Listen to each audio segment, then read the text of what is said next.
kwa Mutasa. Ndapomere padara pa Mutasa. Zvese kuti chokwadi. Zvese chokwadi. Ndikaita batwa nemosha. Ndabatwa nemosha. Mwari batsira. Mwari batsira wangu. Ndinoitwa Patrick Mucheka Nesta. Mwana wakomana wa David Mucheka Nesta. Ndatiudza kudare nini inhau yemunda. Munda wa baba wangu. Munda wa baba wangu kuti na 2015 ndakambouya ndina mai aita nyekuite vanhu vanga vachipinda mumunda vachituma magama vakaenda kwaDC. Ndapiwa tsamba kwaDC yatakazosevha kuna sabhuku wedu pakuti vaendese nyaya iyi kune vanhu vanga vapinda mumunda. Vachinji pari kupinda vanonzi Maikoro Mandianiki aipinda mumunda ndibva wapiwa ini ndikatozombosangana na baba vavo vamandianiki vacho. Sangwa yese takagara last month andafonerwa nasabhuku mushumba kanzi murefute kwamandianiki nyaya takambotonga ikapera yako vafona vachiti vada kubhadhira mutero wemunda. Saka ndavarambira kuti handingabate mari yenyu bhozi munda uyu une vanobhadhara une varidzi nekuti pamushe patone nemba yakagara ingoripo yakagadzirwa nababa yakavakwa nababa. Saka ndobva nditi chitouya tiitaure nyaya yepaground. Saka ndakandiri ndinokwidza doko ndaona kuti nyaya yakambotaurika kudhara isina kunge yadzoka futi ndandapfeke ndichiuye kuno. Saka ndaaaaasabhuku sanzayo ndoko inoperera nekuti tsamba yangu yandakambobva nayo kwaDC kuti ndakandatomboisiya kuti kwacho pasabhuku. And mumunda imomo mane vamwe vakunzi kumana ticha varunzi vakatengeserwawo naMike uyu Mandianiki zvidza kwetinoita vavakidzani vedu vane wavo isitini pedu but vakupinda kwedu kwacho. Handitozivi vanhu vacho vamandi handifanira vaoneni handifanira tomboona inini ndita zvichitofonerwa ndichitongouya but handinondoziva.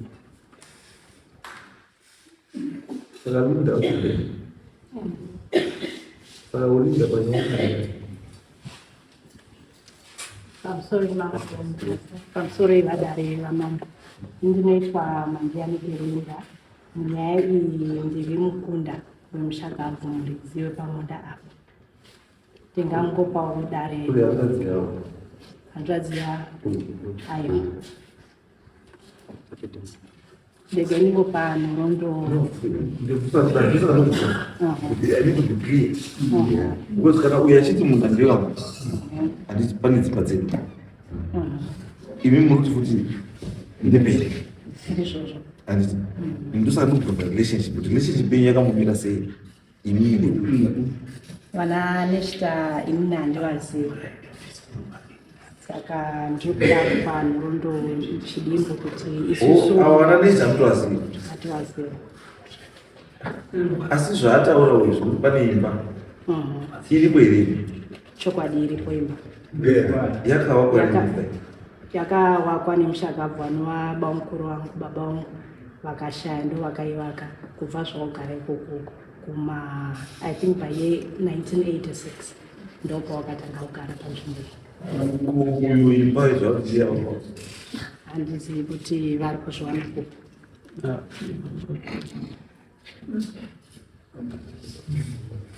sabhuku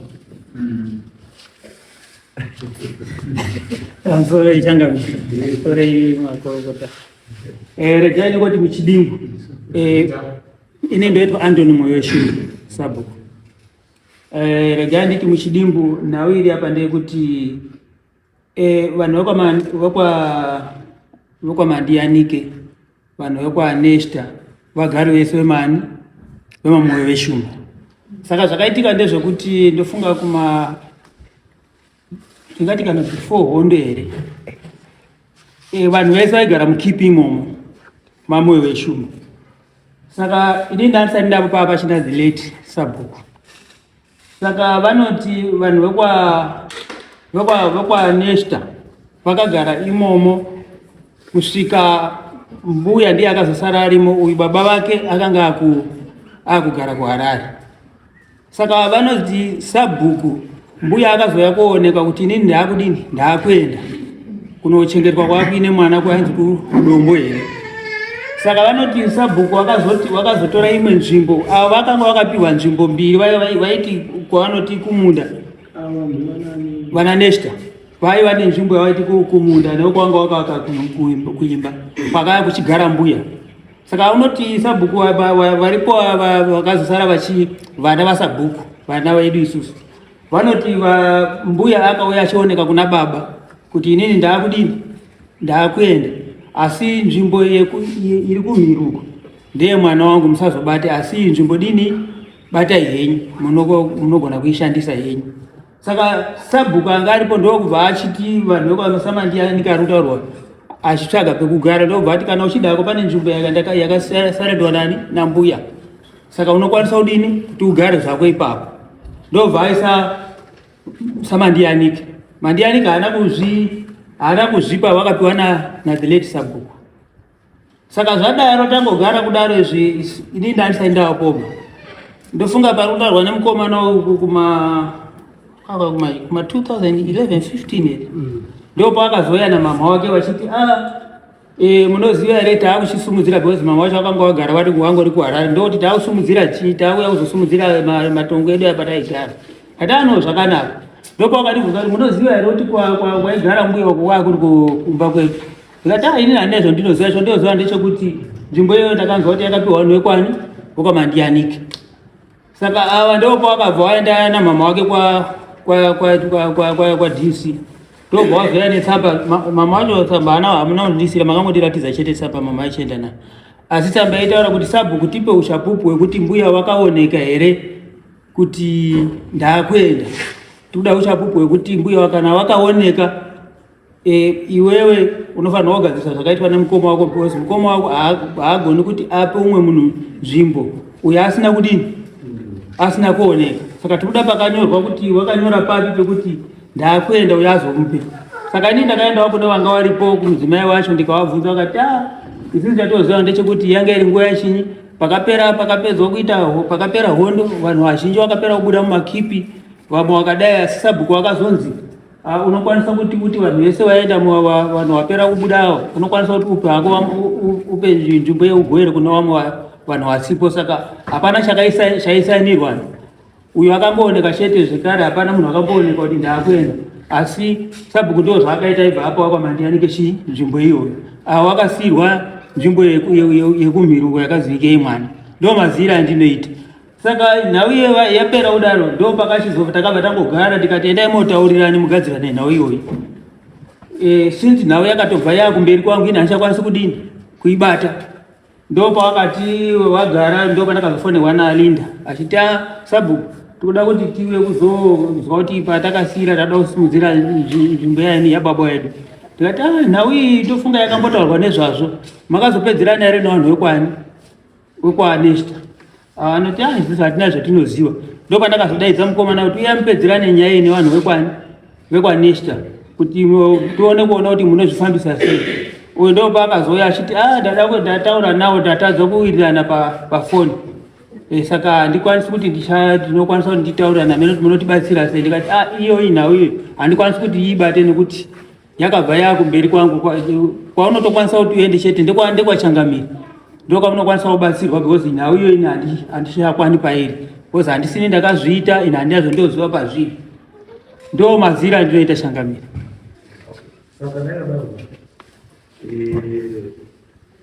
chikudiwa tatizivifukana mutaura kuti vanhu vakanga varipo vari kukonfesa kuti zveshuwa mbuya yakaoneka vanhu vakamba and for me to imagine kuti imba yakavakwa 1986 yovakwa pasina agreement pasina chii and since then pa 1986 kusvika izvozvo hapanobvira pambozi pane pagarwa pasi because pane dispute yenyaya yekuti pakavakwa pasi here nechii. It means kuti to me what was done above board. Hachifundira kuti pane chinhu chiri amisi but imi mosabhuku zvamafanira kuita nezvokuti kuti bope ripere nderekuti makanzi mimi nyorai tsamba yekuconfirm kuti mbuya wakadii wakaoneka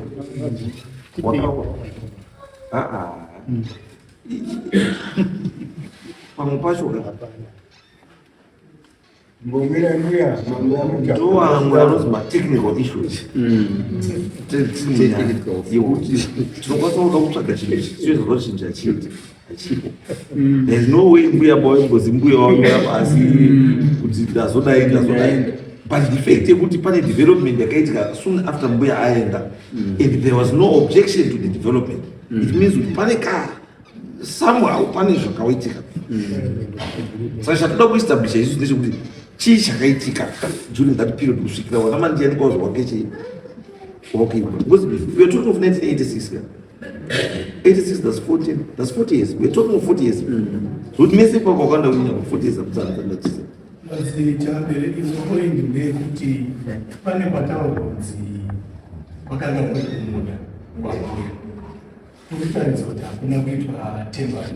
yes. Meaning kuti andifuni paine kakuti sabhune kamusarukana kaangarita kusidai sabhuku agari angari kuti urutsvaga zvemari angadai akaenda kupinda kumunda mukuru because mbuya wakasiya kweresidence nekune munda kwaakati kunozopinda vana vavo. Handizvika kana zvinhu zvochairi zvamataura ndizvozvo ndio zvandataura kuti ndio zvakataurwa nevanga varipo. Ndofunga mukunda wacho aripo wabuya. Because tinobona zvandorama nezvasikadi kakawanda ndeyekuti ndikadawo ndizvitsvaga kuti since 1986 where were you? Makutanga kuya nhasi mbuya kuda kuya kuconfessa for this issue, but kana building yakavakwa in your presence muriko 1986 and you were quiet kusvikira kuti mukomana uyu how old are you? 35. Which means that structure was built even without a wakazotozwa 5 years after that structure yavo. So yes, you've got that right yekuclaima kuti ndipani ndibaba kwako ngozvakaudziwa handiti, but tikuti vanhu vanga varipo nguva iyoyo wachiona madevelopment achiita sei achiitika, why did they keep quiet wauda kuzotanga kutaura now?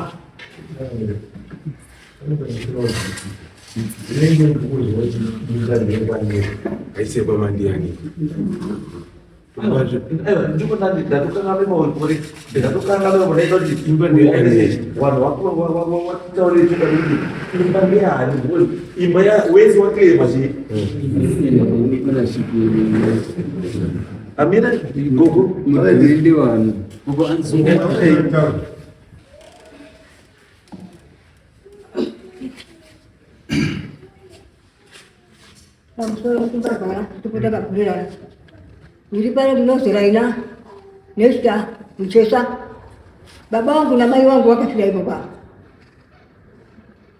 pamusaibo takagara kwa benini ndichimukere basi na sabuku mukuru wacho baba wacho chaiye sabuku kusati kwa uya sabuku wenu wakazotewa mahondo kwa hizo ya kuti sabuku hiyo wasauya baba wakazoya masuya sabuku ndichingadika koterera mudzimai wavo tiangati sabuku inini ndaiterera mutero wana wanga wacho wadoko kufa kwaita shini baba wangu na mai wangu hanzvadzi yangu ndiyaigara iva wana wavanga wacho wadoko saka kufa kwazoita hanzvadzi yangu wanombeya kwara inini ndandichindoterera mutero ndichinoterera mutero kuti wana vazoone pekudini pekugara. Ndio pamushabe ndakaberekwa inini mai wangu na baba wangu ivo baba asi pe ndakazonga ndakuchiti wana vakura ndakadaidza muromo mukadzi wanzazara kuti uya tigadzire selula nesvitsi wana wangu wakauya nemukadzi wanzazira ndakabva ndasimuka bva ndaenda panasaba ndikati baba ndauya ndikuda kuti ndigadzire chini selula nesvitsi apani paumba apa ndikazi zvakanaka ndikati asi ndoda kubika doto zvikazi zvakanaka munoita semungamanoita paumba pedu zvakanaka wandikadaidzawana siku sokwanga wapera kuya kwakubika doro redu riya rekuchenura chini hanzvadzi yangu nemukadzi wanzvadzi yangu nevana vavo vakuru vangu. Saka ipo papo manje ndakanga ndauya pacho papo ndipo ndakazozwa kuti pakanga panewo pamandi yake ndakabva ndadaiza sabhuku sabhuku we ndozwa kuti papana samandi yanike saka uya itoonesa ndasamandi yanike ndakabva ndatora sabhuku wangu ndipo ndaenda kuna mai mandi yanike achipo naba mandi yanike achipo wayera shivaditi maikulu ndikati ndauya ndazwa kuti pakauya wangu wanga wakugara zvakafamba sei ini ndiri kuteerera stendi kuti vanonga vazonepa kuti pekugara asi takatorana mai mandiyani kutaura zveti pamberi pamwari kudai hatisakatukana mai mandiyani vakati hambai tipamudzana nasabhuku takafamba tisikupamudzana ndikati ndaita igara apa zvidhina zvangu vakatorawo sitozvishandisa zvakazvirumba chekipapa yanga ine 3 rooms umba yababa wacho iyi nekichini yavo nekichini yangu iyi ndakanga ndaendako kuminda mirefu ndiko ndandaenda ndiri mukunda aiwa ndinoda kuti ndinyasokuta kuti unyasouzwa ndatora nasabhuku kwabva ndadini kwabva tapangidzirana namai mandiyani wacho apa mugano ndio uyu iranga riri danga neapa neapa nesimendi iri apa zvese zviri apa aibva zvona sabhuku tapedza ipapo tabva taparadzana ini ndikauchidini kwakuendawo kumba kwangu ava vabva vasuka kwandepi kumba kwangu kuHarare ndikazaa tikauya choda kudini kuya ndibva taisa chini tiise uyu tiise wayo aibva arimisa munhu wacho ipopo paenda kuzvowa kwakuti kumbava aibva arimisa ngemombe ipapo arimisa ngemombe ipapo asi hapana wakazomboronga ari kaenda korima ipapo achida kuya ndidi tiise wayo zvakazoita kezvokuti mai vacho vakabva achaika manje mai vacho vakabva achaika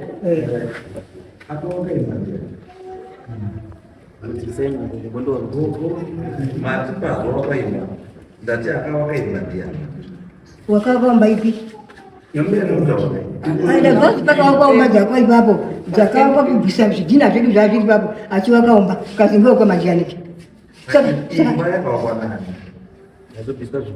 yakabviswa kozi wakavakwa mandiyanike mandiyanike wakapinza vanhu vake kuvakaumba ipo papo saka ndakazonga ndakutora sabhuku kuti hambai toone gara sei pako wakupakupuwa ndibata mwana wati imba ndiaro asi muruchatu wakuenda pakanga pane umbadzika mandiyanike pawakwa ipapo ngekuti hanzvadzi yangu kupaka kaita baba vangu namai vangu wakabva asimuka kubva pasi pastendi kuti vaenda kogara kumunda vakabvaenda kogara kumunda ndo vakabvaenda kogara kumunda wakazotengesa musha wavo zvikoko ndiani unoti basi ndatoda kubvaira munhu wakwa kuti utengesa musha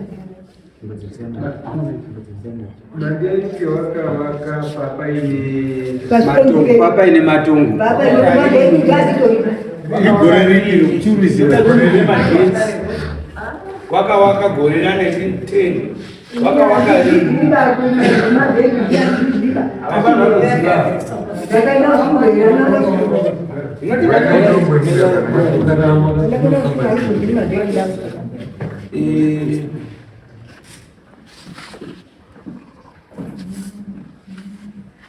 apa pazvine 2 izvi pane kitchen yakadonha nyimbe yakanyika kitchen ndiyani yamai vangu noisokenerapo imi wana mandiani ndiyo here imba yemutaura ndei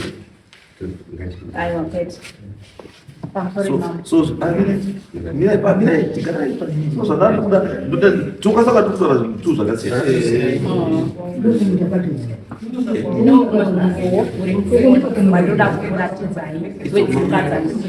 tipei dzimba idzi because kana tototaura nedzimba dzakasiyana because kana mati mimi handiyo imba yemutaura then imi tichitipai imba yemutaura ndoenda kuda kuratidza iyi yakatodona nenyaya yekuti pane makore yakawakwa sezvatiri kutaura kuti it was 1986 pakauya baukuru vachigara saka time chitoo chatapapa pamatongo kubva zvawakashaya muna 2000 saka yakazondomoka pando yatida kuratidza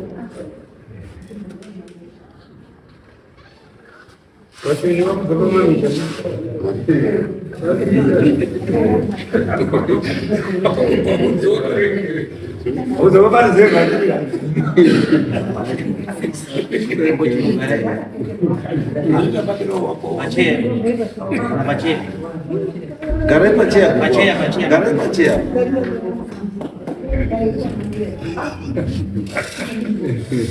Amusimusana jua. Diluar jual sebenarnya. Diluar jual.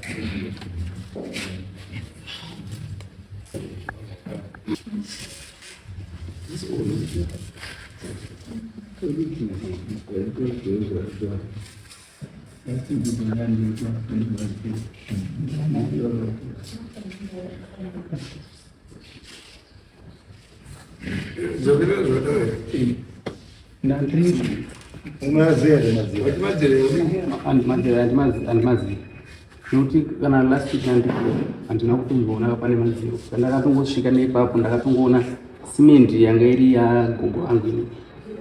But not this. So what it means to there's need for inspection in local. So komanadzika ipo munoona kuti pamukutaura pakamira sei, because kana kuti kama structures atori pakatosiyana kuti hapane imba nekicheni yakatomukwati kutoboleka structure kakangomira ende kana tese toti muti hamukwazivi saka totoa munzvimbo yatikunetsana nayo nzvimbo imwe chete zvakaitika ndezvekuti munda wedu isusu unokontinya kubva kumiro pamubhomu kuchidai munda mumwe chete kana tichitoteerera chinhu chimwe chete kana kushopa kana kunasa bhuku. Saka my point is kuti hauna unhu wamboona that structure. Ndosaka kuti people must go on the ground kuti waone structure ipawa iri kuti iripo here within munda yani yei kana kuti pamwe unokwanisa kungoti uri outside munda wani wei isusu munomutulimitsana nokukweshana handiti. So what is wanted is kuita a physical check handiti ndoyata kuti petwe inspection in local handiti vanhu vanoita paground unoona pane dzimba dzinye dzavatiratidza idzi handiti toenda tonaona kuti that structure iyoyo handiti kana taane information iyoyo handiti tinge tichitobvunza family kune next day who is this one, where did this person come here, you say asipo say yakadai things like that, so that patinobva ikoko tinobva taane information yekuti munomutenda kubudza kupana judgment. Munda uyu patakabvunza kuti munhu aida kupinda pakaita pamuganda takatoudzwa kunzi ticha ndichaziva kuti saraki taitonzwa kunzi ticha akatengeserwa nani nevanonzi mandianike maiki handimaona but isusu yedu isusu imba iripo chandikuedza why ndikuedza kuti ndakuta confused kuita if you are telling me kuti munhu ari kunzi akatengesa anonzi maiki then why is Linda here? Why did you bring Linda before this court? Kana iwo uriyo wakaudziwa kuti iwo munhu akatengesa nzvimbo iyi ndi Mike. Takaseva Mike na Linda. Why Linda? Iwo wakadzi Mike. Ayo Linda zvakaita kuti tip save Linda. Ndiye ndapiwa namba nasabu. Ndakapiwa namba dzaLinda. Pandakataura na sister atina kunzwanana. Sister Linda. But who said that? My point is, kana uziva iwewe kuti iwewe are the litigant. And munhu waufanira kunge ari apa nhasi ndi Mike uri handisi because already zvakutiita towaste time. Why? Uyu anokwanisa kungotaura kuti izvi zvamutaura zvese handina chandosira. Saka isu tiri kuti iwewe kana wakaudziwa kuti Mike ndiye akatengesa, munhu akakuudza kuti Mike ndiye akatengesa apa, handika we also want that person here. Why is that person not here? Because that person ndiyo witness yatiri kuda, because arikuratidza kuti anoziva nezvenzvimbo zvakaitika. I think some vanozviziva Sabu wanozi. Mike ulipi? Kana sabu kwa hizi ziwa taruda hiyo kajangu. Ora mate alikuja.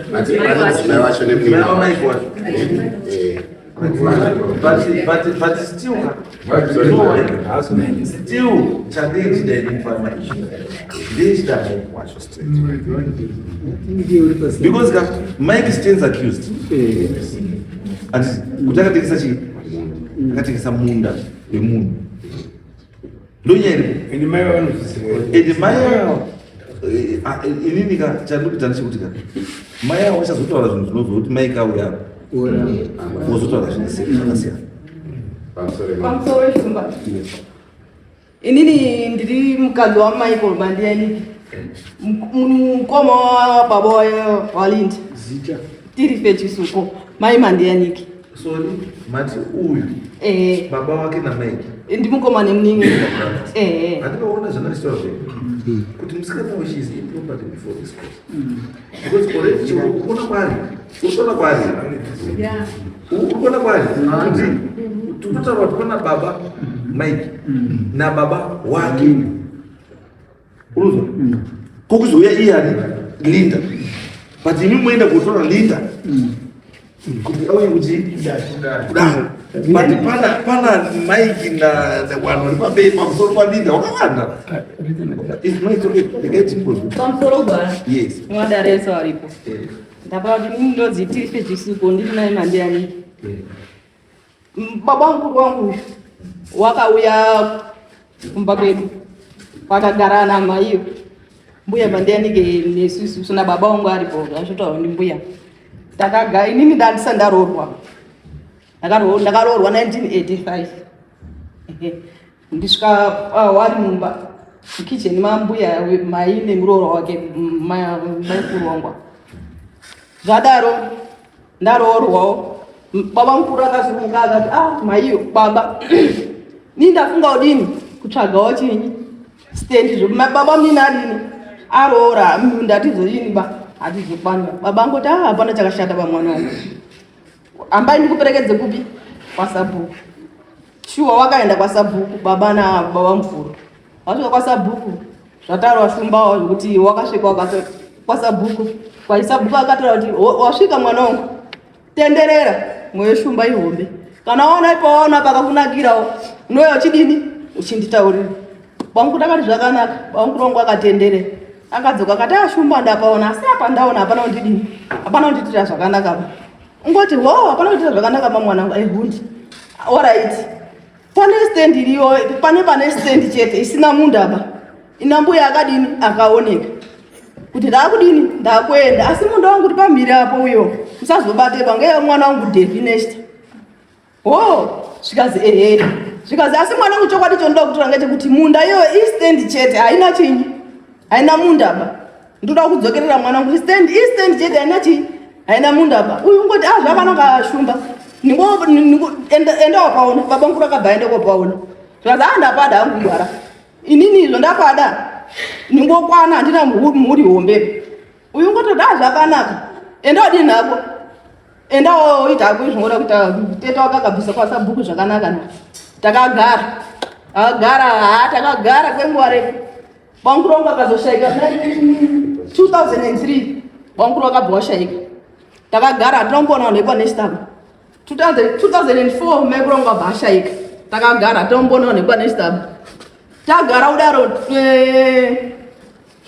2006 takaona mbuya akauya nemukororo wake mbuya mukunda wanesta wakasvika kumba kwedu nasabhuku nasekuru andoni mweshumba wabva wasvika vaudaidza mbuya Mandiani sabhuku ungoti kuti mbuya Mandianike ndaona vanhu vekwanesta vachisvika wati kwazi makatora chinyi stendi yenu saka inini ndaandisa ndaapoba handizii nhoroondo batipe tizwe nhoroondo ndimi vanhu vakuru maamuri chinyi maamuripo mayangoti zvakanaka ngatiendepi paground takaenda paground shuwa pastendi paya kwete kustendi mhiriba uko kune umba yotaona iyi yakawakwaba pastendi pa pasina chiroba takaenda pastendi paya ndiripo inini ini ndandi mai akati mwana wangu sumuka kufa ihope pamwe wazoswera ndisisiri koba amuzoziva mangwana mugogona kuzotore wange ngawani wakuru zvakanaka mai ambai shumba sekuru andona kurwara ake achagoni na sekuru andoni mwoyo shumba takabva tadzika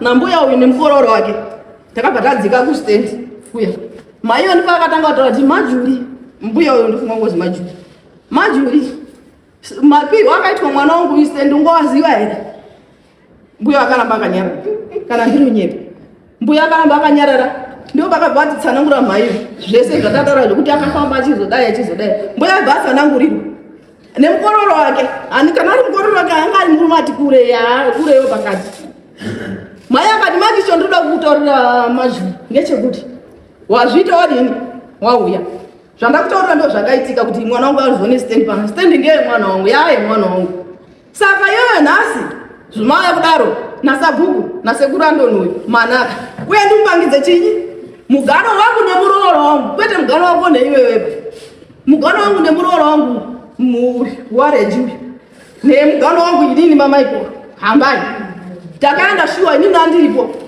nasekuru wangu aya naye mbuya uyu nemukororo wake tibva tafamba shuwa takabva tatifamba kubva kumugano kwekutanga akatozouya tiende majuri anauramba bani mukororo wake takabva taenda zeshuwa tikafamba zvishoma tikafamba tikaenda kumugano kwakatangira takafamba sekuru mwoyo shumba mukuru asara akati vanhu vamwana unzai matombo kuitira chinyi mangwana tironge pai mumugano umu nekuti mangwana zvichazonetsa shuwa akati zveshuwa mandibatsira matozviita mauya ngekuti vanorora wangozokana wega takatinonga matombo edu tichivatambidza vachirongwa nasekura ndini ndanya kutononga ndandiri mwana ipapo ndichinonga wachiita mugano wedu mbuya uyo akabva aenda wakabva waenda patagara zvapera hatinozovaona futi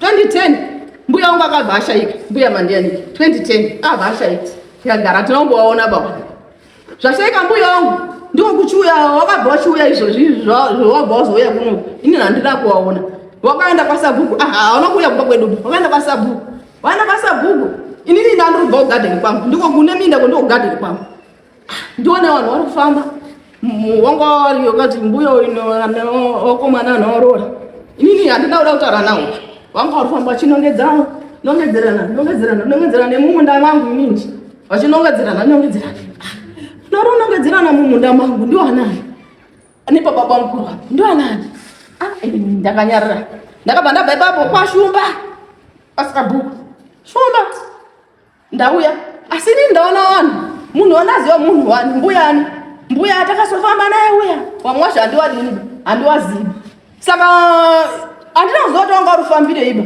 asi chinhu chadai kumubvunza shumba ndechekuti vanhu wambosvika ngeno here kana kuti wabvira kubva kudombo kuya kutosvika muyadhi medu wasinongotaurawo nesu shumba ngoti ehunda vanhu vadini vanhu vasvika tete ndiyo nyaya iyo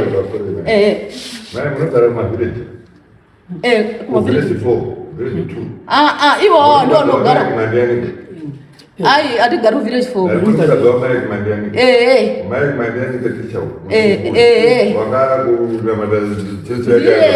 akabva kumozambique waine dzake dzee dzaangaita saka tinendawo nenyaya yekwanesta nokuti murume wangu akazodini tobva wabva waenda kwashumba ndikondasvika kwashumba shumba kati huti vanhu vadini vanhu vasvika ndikati andizondauya badzikozwa gwara kuti ndini kuti ndizivewo kuti wambosvika kudai kana wasvika kuno kuzvakanaka handina zvakawanda zvekutaura ndakudini hangu ndakudzokera ndiponakazozi nyaya yakwamambo ndikati ayo hapana chakadini chakashata rekureke shumba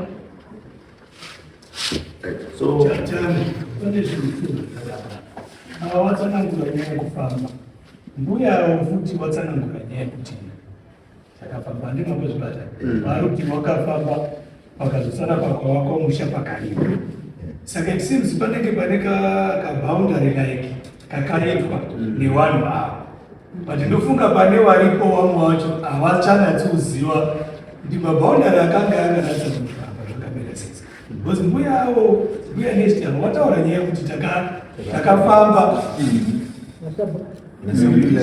pakapiwa mugano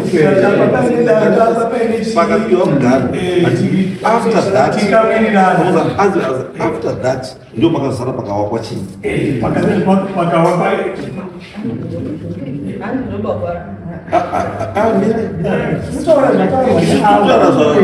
zvawataura because murikuona zvinotaura because pawataura kuti takafamba pawapedzisira kutaura mbuya nesta wapedzisira kutaura kuti patakabva after tafamba ndo pakasara pakawakwa chini ima andika hapana chimwe chinhu chinozotaura kuti after ipo papa dispute yakaresolvwa sei kuti how was the dispute resolved yakakonzera kuti muzofambe because hamaikwanisa kuenda kunofamba kamusoona mapengirichika mozopedza uzoti resolution chii pamakafamba makasunga kuti chii chakazoti maizosara achiwaka apa imabva kufamba ipapapo sei yakasara achiwaka imi mabva kufamba ipapo because hamuna kutitaurira kuti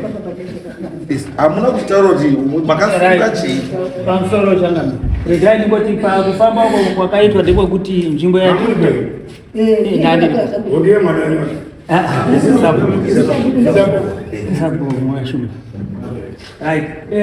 kufamba kwatakaita tasvika taonana nasamandianike yakanga iri nhau yekuratidzana mugano wenzvimbo yakazopiwa mandianike nasabhuku nemugano waani wamandianike.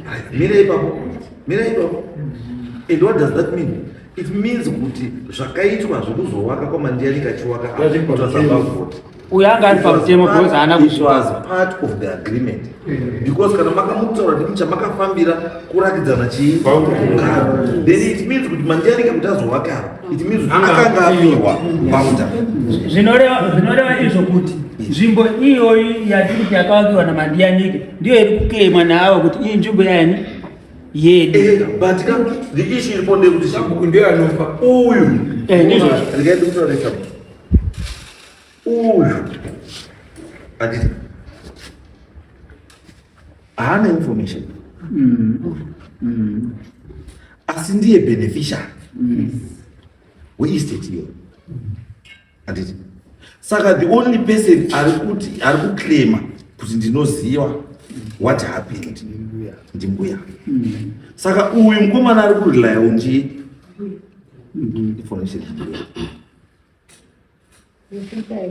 mirai andikamubona saka whether mbuya zvavari kutaura ndo zviri correct kana ndo zviri wrong sedha ndo zviri kuchengetedza mukomana kana ndo zviri kumisleda mukomana ngona yai because ini nduti there is no way awakwayoisa mudhuri ivo pabva kuitwa inspection in local yadetermine maboundary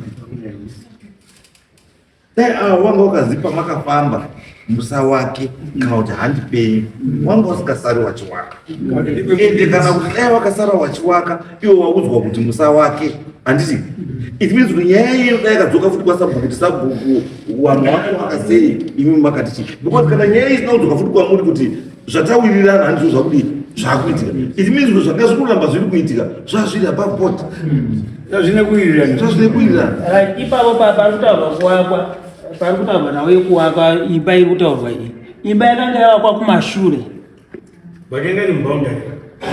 yakanga yavakwa muyadhi yakapiwa mandianiki inova ndiyo yakachizoya ava vachiclaima kuti toda kuenda kuona munzvimbo medu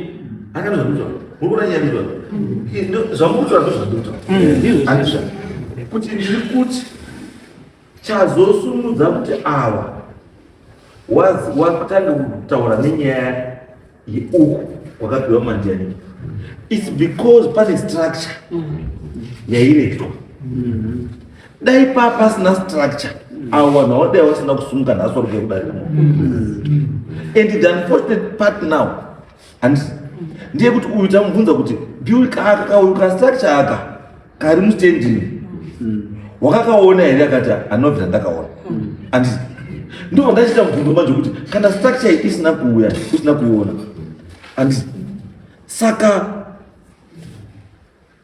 chazokupa simba rekuti uye kuno kudai uchiacuza Mike Mandianiki kuti akatengesa land yedu. What were you basing this argument on? Wakanga une information ipi wewe yekuti do you have a paper? What do you have? Chiri kukurakidza iwe kuti Mike akatengesa land. Do you have anything to show?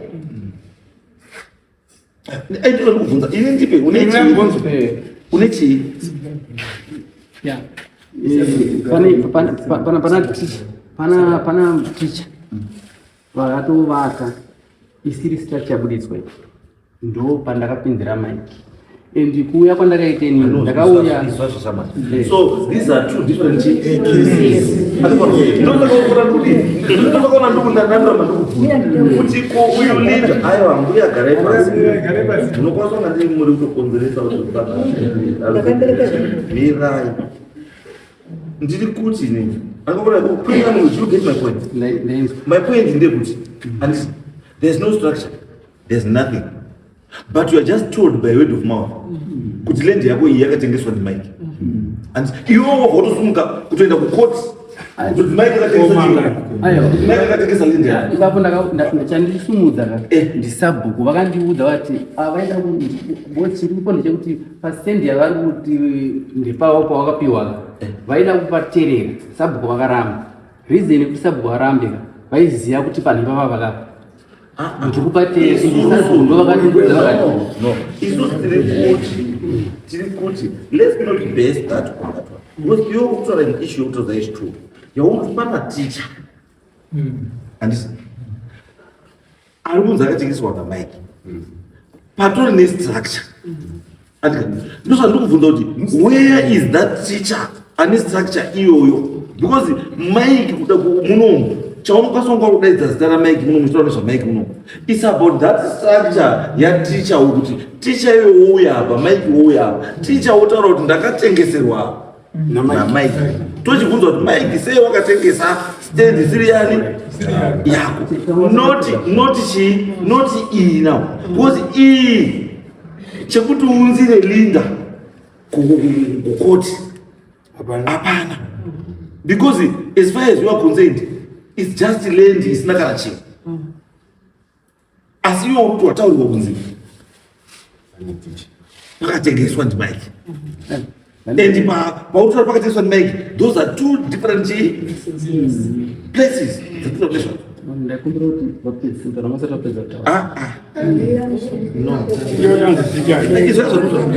Uyu andisi she is coming in only as a witness.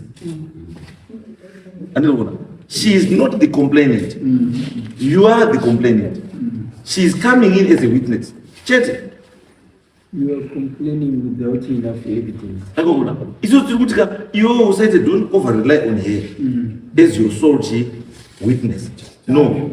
Iwewe tukauti isusu mafix ari paground atisakidze zvishoko ndepani but isusu tikuti hauna mazvokuti dare rino rinokwanisa kuti taura kuti ngoda kuti picture kai structure yayo yotaura ndio structure yedu yecheDP and what is structure yayo idi hauizi and iwe ukati structure yayo utoziva and ndiye imba iri kunzi kuna tisha akatengesera tikati noka chisiya iyi and let's deal neiyo ine evidence iripo evidence iripo imei iwe shamwari urapo wakatengeswa ndiani ndakatengeswa ndiMike uya Mike wakatengesa stand ichi iyanista andika then tani chi tani case pane kutangisana kwatoitire papo wozi nyaya iripo ndeyekuti ma-structures aya marakizwa kana akamhenga aripo izvo zvinakona ma-structure kana akamhenga aripo inandimazivi ndataura kuti inandimazivi ndofunga ndezvikuta but sabhuku nogara maHarare wakapesera kuyani last week uni paunoya muchonogara pane imba iripo munda wani ndikuti munda wani ndaenda kurakidza isi saka isu yedu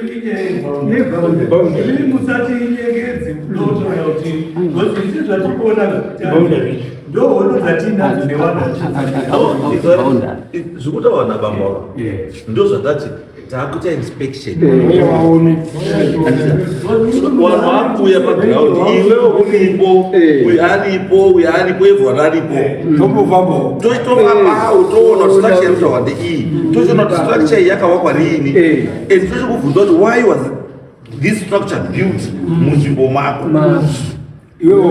Then you need to explain to us why that structure was built munzvimbo mako. Kuti takafamba tichiita zveboundary. Sabu wakakonfirma futi kuti takadi takafamba, but nyaya yezvikuburiswa natete ndeyekuti what was the resolution after the visit. Tafamba, tapedza kufamba, takazowirana kuti kudii. Wauya kuoita chenyu. Patakauyawo 2015 takafamba kusina sabu. Chini sambarira vana vekwati takafamba kusina sabu. Yanga iri pani ipapo apakatonzi panapa kapo. Gogo havana kunge vakasarenda panapa. Vakafa vatonzi vasunge pani ipapo zvinozvikana sabu. According to guys, let's not confuse this point. Sabu kuwati makandipa tsamba, makandirakidza tsamba. Tsamba yanga yakanyorwa yakabva kwa DC. Yakanzi confirm kuti mbuya awa wakaita here surrender land back kunani kuna Sabu, zvakazokonzera kuti Sabu aite reallocate kuna someone else. Ndosaka ndati Sabu pane chinhu chamusina kuita chekuti after gathering the evidence after the visit munodai makazonyora tsamba yeyo back kupi kwa DC kuti it's confirmed kuti mbuya wakadi wakasarenda this part wakasara this part. Iyoyo tsamba ndipo pachizouya tsamba ichibva kwa DC ichitaura kuti ndeni kana zvakadaro uyu ndi pako ndeapa uyu pako ndeapa. Ndo zvekutaura kuti pane something which is afoot. Achina kupedzisa hapana kundiurira. Yes, hamuna kupedza zvamakazi muite sei muite zvekuti uyu dai kanzwa yanga yakapa decision. Kanzwa haipi decision ba Sabu pasina. Ishe pasina mabu pasina. We are talking of communal land. Communal land that you understand. And communal land is under the custody of Sabu. And do not it is the duty of the village head to receive and accept new applications for settlement in this area.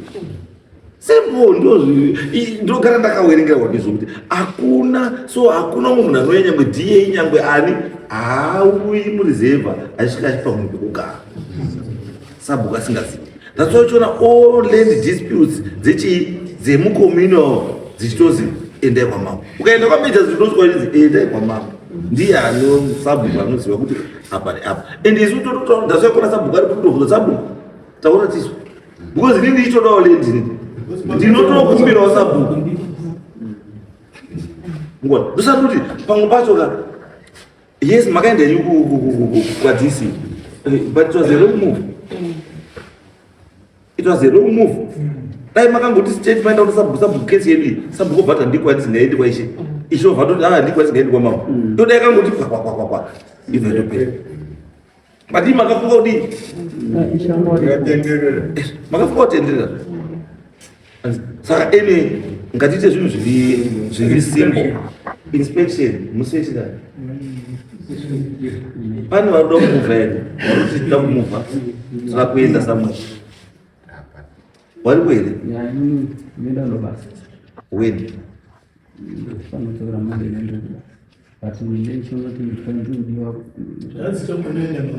saka tuti kana paita mbuzo vatidaka tokosati mangwana makuseni ndenge muri pabvi ipapo wakomona kuti yaita inspection paduse.